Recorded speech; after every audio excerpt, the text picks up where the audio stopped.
Catherine? Catherine? Wala, maaga umalis. Ha? Saan nagpunta yung batang yon? Dapat pinigilan mo! Don't ask me. Ang sabi lang niya sa akin, aalis siya. Bakit kasi hindi mo pinigilan?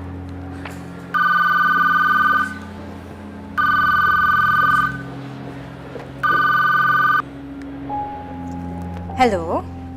Ay, yes, nandito siya. Sandali lang. Sa records office daw ng fertility clinic. Ikaw ang hinahanap. Hello?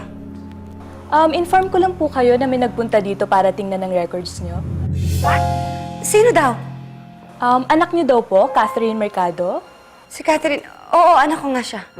Ma'am, may isa pa po, si Mr. Jonas Ocampo. Pati si Jonas! Huwag kayo magbibigay ng impormasyon kapag wala akong authorization, ha? Noted po, ma'am. Thank you. Sige. Ayaw pa talagang tumigil sa pagkalkal ng impormasyon ni Jonas at ni Catherine. Sorry sila, wala silang malalaman. Hello? Kung secret man yan, open secret na siya. Eh, alam naman ng lahat na hindi mo anak si Catherine.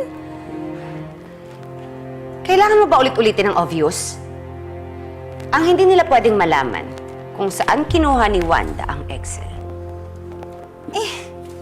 Mahirap lang nga yung matrace. Kasi, malay mo, patay na yun. Sana nga patay na eh. Unless si Isabel. Si Isabel ang... Tumahimik ka, ha? Tumahimik ka, Patrick. Bakit mo ako pinapatigil? Tama ba yung hinala ko? Si Isabel... Tumahimik ka!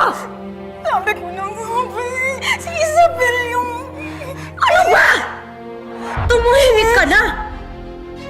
Oo na. Si Isabel na yung nanay ni Catherine. Masaya ka na? Ngayon alam mo na kung bakit ako nagngingit-ngit sa galit sa kanya.